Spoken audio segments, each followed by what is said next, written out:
Welcome to The Debate.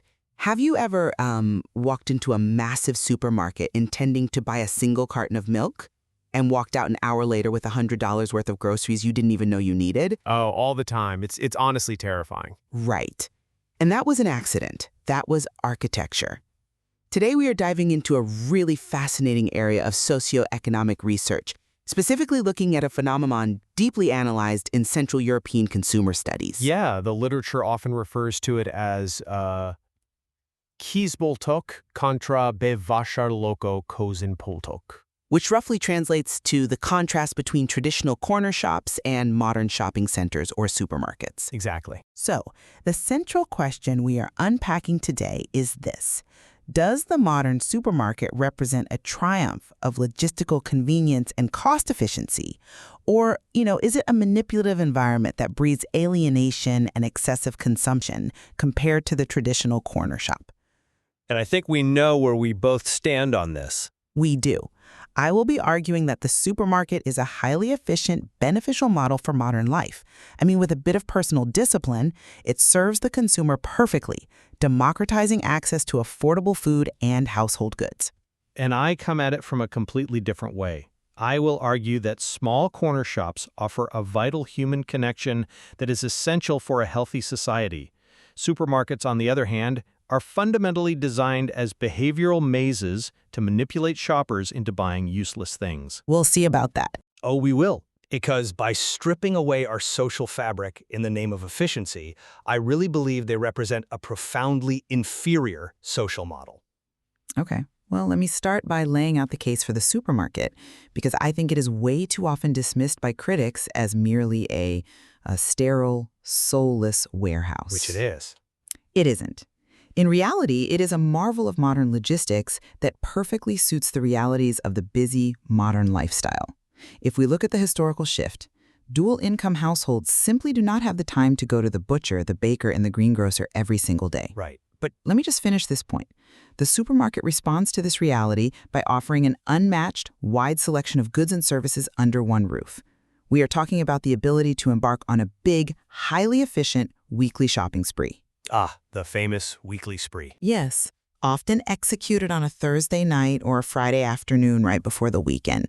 You utilize massive, free parking lots. You leave your car, take a trolley, walk the aisles, and then take that same trolley straight to your car boot. Which is physically easier, certainly. No one is denying the geometry of a parking lot. Well, it's not just easier, it fundamentally changes the physical and temporal burden of existence for a family. You avoid carrying heavy plastic bags full of groceries all the way home through the streets, which is a massive relief. Sure. But beyond the physical relief, there is an enormous economic advantage. The supply chain efficiency of multinational retail chains means consumers benefit immensely from cheaper toiletries, cheaper detergents, and basic household products. If they only buy what they need. Furthermore, these chains offer loyalty systems. Consumers can collect stamps or points on a card, which later enables them to buy certain staple products at a reduced price. It is a system designed for maximum utility. I hear the argument for efficiency, and I understand the appeal of scale, but I just don't buy that this is a purely empowering model. Why not? Because you are looking at the logistics, but you're completely ignoring the profound psychological and behavioral costs of that scale. Supermarkets fundamentally change human behavior, and they change it for the worse. That is a bold claim. It's the truth. By centralizing everything, shopping has mutated from a simple necessity into a form of recreational consumption. It's almost a hobby, where people are encouraged to buy items just to, show off the products they've acquired to their peers. Show off a detergent? It fosters an environment of excessive, unchecked consumption. But even more critically, I want to focus on the psychological toll. There is a profound sense of alienation and loneliness that occurs in these massive retail spaces. Wait, loneliness? I think most people would find that counterintuitive. You are in a space crammed with hundreds of other people. Exactly. That is the paradox of modern retail architecture. You are surrounded by crowds, yet you feel entirely isolated. because you are reduced to being just one of the many anonymous customers. You are just a metric in an aisle. I think that's a bit overly dramatic. It isn't. Contrast this with the traditional corner shop, which I champion as a place of genuine, vital human connection. Sociologists often talk about the concept of a third place. Right. A social surrounding separate from home and the workplace. Precisely. The corner shop acts as that third place. In a small shop, the owner knows you personally. They ask about your family, they chat with you about the weather, they might even ask about your cat. Okay, but You are treated as a human being embedded in a community. The supermarket trades that essential social fabric, that informal neighborhood cohesion, for the sake of a slightly cheaper bottle of detergent and a free parking space. It is a social model that breeds isolation under the guise of convenience. I see why you think that, and the concept of the third place is a really interesting lens. But let me give you a different perspective on what you call excessive consumption and alienation. Go ahead. You argue that people are manipulated into buying useless things and stripped of their agency. I would frame it completely differently. Multinational companies have simply made consuming easier, cheaper, and more orderly. Orderly? Have you been in a hypermarket on a Friday afternoon? Yes. And they offer appealing sales, sure, but they also provide unprecedented tools for the organized household. Look at the payment systems alone. Payment systems? Yes. You get to the cash desk and you can easily pay by credit card. The cashier types in the amount, you accept it, you enter your PIN, and the transaction is flawlessly executed. Right, it's very fast. Exactly. This actually allows a disciplined consumer to keep a precise electronic record of the shopping they have done. It brings order and transparency to household finances. The supermarket offers the exact tools required for rigorous budgeting, if the consumer chooses to use them. That's a compelling argument regarding the back-end tools of payment, I'll give you that. But have you considered what happens to the human brain before you ever reach that PIN pad? I assume you're going to tell me. I am. Those appealing offers you mentioned are not public services. They are predatory marketing gimmicks. Food retailers and marketing managers work incredibly hard to engineer that environment. Marketing exists everywhere. Not like this. They utilize sophisticated visual marketing to draw our attention to products that people apparently can't live without, items we never even noticed before we walked in. Think about end cap displays. Sure. The strategic placement of high-margin items at eye level, the disruption of natural walking patterns. They are designed to break your visual monotony and trick you into filling your trolley with items far beyond your basic staples. But that still comes down to personal choice. Does it? When the very architecture of the building is designed to interrupt your intentions, the environment is fundamentally hostile to the rigorous budgeting you just praised. The space is literally designed to break down your discipline. That is a fair critique of marketing tactics, though I would counter with an analogy. All right, let's hear it. Think of a massive modern supermarket, like a grand public library. A library? Yes. A library is vast. It contains thousands of volumes covering every conceivable topic. The displays might highlight certain new releases or sensational thrillers right at the entrance, but just because you walk into a library doesn't mean you are compelled to read every single book. Okay, but You have agency. The vastness is a resource, not a trap, provided you know what you are looking for. A library doesn't hire behavioral psychologists to figure out how to make you accidentally walk out with 30 books you didn't want and then charge you for them. Well, A library wants to educate you. A supermarket wants to extract maximum capital from you. perhaps the motives differ, I'll grant you that. But the solution to navigating the vastness of the supermarket is the exact same as navigating any complex system: Which is? strict personal discipline. The research on consumer behavior provides a perfect blueprint for this. To bypass the marketing traps you are talking about, the informed consumer prepares a highly structured shopping list before they even set off. A list isn't a magic shield. It is, if you stick to it. They divide the items into strict categories: dairy products, meat and poultry, vegetables, and detergents. This categorization makes the shopping faster and actively prevents the mind from wandering toward discounted, unnecessary products. In theory, In practice. Furthermore, the disciplined shopper checks best before dates to ensure the food is fresh and they stick to trusted brands. If they need ketchup or mustard, they go for the particular brand they trust and rarely deviate for something untried just because it has a flashy ad. yes, the trusted mustard defense. Hey, it works. With that level of intentionality, the visual marketing gimmicks simply bounce off you. You extract the value from the supermarket without falling into the maze. I understand the theory of the perfectly disciplined shopper, armed with their categorized list and their trusted brand of mustard, but let's look at the reality of the environment. Let's talk about the checkout experience. Okay, let's talk about it. Because I believe the checkout is the ultimate proof of the supermarket's hostility to our well-being. Even if you navigate the aisles flawlessly, you eventually hit the bottleneck, the checkout queue. Queues are just a reality of retail. It's more than a queue. Here, the supermarket strategies shift from visual marketing to exploiting raw physiological exhaustion. There is a concept called decision fatigue. Sure, from making too many choices. Exactly. After making hundreds of micro-decisions in the aisles, comparing prices, checking those best before dates you mentioned, your brain's prefrontal cortex is depleted. Your willpower is at rock bottom. And what do they purposefully place right at the checkout? Confectionery and sweets. Yes! Why? Solely to exploit that fatigue.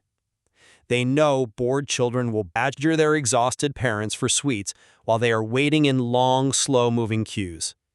It is a deliberate, predatory friction point designed to extract just a little more money when the consumer's defenses are entirely down. Look, we have all been there, right? You are exhausted, the line is moving at a crawl, and a kid is having an absolute meltdown over a candy bar. I will absolutely concede that queuing for a while and dealing with kids begging for sweets is a distinct annoyance. It's more than an annoyance, it's manipulation. It is the friction point of the bulk buying model. However, behavioral studies and practical household management offer the precise counter strategy for this. Oh, here we go. More rules. There are established rules to supermarket shopping to mitigate this exact scenario. First, never shop on an empty stomach, which completely neutralizes the biological urge to grab those sweets. Okay, that's just basic biology. Second, leave your kids at home so that you can concentrate fully on your shopping list. Wait. Listen to what you were saying right now. Doesn't that prove my point entirely? No? How so? If you have to physically isolate yourself from your own children and meticulously manage your blood sugar just to buy groceries without being manipulated, this space is fundamentally toxic. It is antisocial architecture. I am not convinced by that line of reasoning. Because leaving the kids at home isn't about isolating yourself from your family. It is simply a practical management of a complex logistical task. You wouldn't bring a toddler to a tax accountant's office either, because it requires focus. That is a terrible comparison. It's a completely apt comparison. And look at the enormous reward for this minor inconvenience. By navigating that checkout, you gain the ability to buy everything your household needs for an entire week at once. Right. You transition smoothly from fresh fruits and vegetables to the cheese, meat, and bread counters, all the way to seasonal specificities. In the summer, you can easily pick up cold beer and white wine in the same trip as your weekly staples. True. In the winter, you pivot to red wine and heavier comfort foods. You achieve total household provisioning in 1 hour. But at what cost to our humanity? You are reducing the act of sustaining ourselves, which historically has always been a communal activity, to a purely mechanistic, isolated chore. Okay, let me push back on that directly, because we need to talk about class and economic reality here. All right? We have established that the supermarket supply chain saves the consumer significant money on household staples. We have established that it saves physical labor by allowing you to take a trolley directly to a car boot instead of hauling heavy plastic bags through the elements. Yes, we've covered the logistics. So I have to ask a blunt question. Isn't paying a 20 or 30% premium at a local corner shop just for a brief chat about the weather an outdated luxury? An outdated luxury? Is that brief interaction really worth the financial premium and the physical strain, especially when most modern families are operating on incredibly tight budgets and even tighter schedules? The supermarket democratizes access to cheap, varied food. The corner shop, romantic as it sounds, often just limits access and raises prices. I come at it from a completely different angle. That brief chat is not an outdated luxury. It is the glue of society. It is social capital. But it's expensive social capital. In a small shop, you are the customer. You exist in the eyes of the proprietor as a human being with a life, a family, and a context. When you step into the massive fluorescent aisles of the supermarket, you are no longer a person. You are a target for multinational income generation. I think that's unnecessarily cynical. Yes, you might pay slightly more for the same item at the corner shop, but that premium is not wasted money. It is a direct investment in your community's economic survival. It keeps wealth within the neighborhood rather than exporting it to a corporate headquarters. Well, sure, supporting local business is good. And frankly, it is an investment in your own mental health. The alienation of the supermarket is a real, measurable sociological phenomenon. You are surrounded by people, yet completely alone, executing a chore while dodging psychological traps designed to deplete your prefrontal cortex. The corner shop protects you from that exact alienation and excessive consumption. It enforces a human pace. I certainly respect the value of community investment, but if the corner shop owner is also trying to sell their goods, which we both know they need to make a living, isn't their friendliness just a different, perhaps older form of marketing? I don't think so. They are asking about your cat to build loyalty so you come back and buy their marked up goods. Both the supermarket and the corner shop are retail models aiming for income. One just uses data, and the other uses charm. They both aim to sell, yes, there is no illusion about that. But the mechanism of how they do it is fundamentally different, and that difference matters. How so? The supermarket uses scale, visual manipulation, and manufactured stress at the checkout to override your rational brain. The corner shop owner uses human relationship, accountability, and community trust. Think about it. If a corner shop owner sells you bad meat, they have to look you in the eye the next day. A multinational corporation just factors the return into their algorithm. I prefer the way they do it in the corner shop because it inherently respects the customer's humanity and limits excessive consumption rather than exploiting our psychological vulnerabilities for maximum profit. That is a really fascinating distinction, the difference between accountability through community versus algorithmic efficiency. I think it brings us perfectly to the core of what we are debating today. I agree. Let's summarize where we stand. From my perspective, while I fully acknowledge that massive retail environments can be overwhelming and require a highly specific set of rules to navigate safely, like not shopping hungry, utilizing structured lists, and managing the checkout friction by leaving the kids at home, their benefits are simply too massive to ignore. Right. The wide range of goods, the logistical brilliance of free parking and car boot loading, and the sheer cost-saving potential on everything from fresh produce to detergents make the supermarket an essential tool for modern survival. For the disciplined modern shopper, armed with their list and an eye for best before dates, it is a highly efficient engine for living that frees up time and money for other pursuits. And to summarize my position, I maintain that efficiency and cheap logistics cannot be the only metrics by which we judge the spaces we frequent. The architecture we move through changes who we are. Fair point. Corner shops represent a vital human element, a necessary third place that is rapidly being lost in modern urban environments. They protect consumers from the profound alienation of being just another anonymized face in a crowd. Right. More importantly, they inherently prevent the excessive consumption and manipulative marketing gimmicks like weaponized checkout aisles designed to exploit decision fatigue that are baked into the very DNA of massive retail environments. Preserving the corner shop is about preserving our connection to our neighbors, keeping economic capital local, and maintaining our dignity as consumers. What we definitely converge on is the realization that the environments where we buy our daily necessities are not neutral spaces. Whether it's the quiet local shop where the owner knows your name, or the bustling hypermarket engineered to maximize your trolley size, these spaces deeply influence our habits, our moods, and our financial well-being. Absolutely. They don't just supply us with food. They shape how we interact with our resources and how we relate to one another in a society. We will leave it to you, the listener, to reflect on the true cost of your weekly shopping spree. The next time you walk into a retail space, take a second to consider the architecture of the behavioral maze you are stepping into.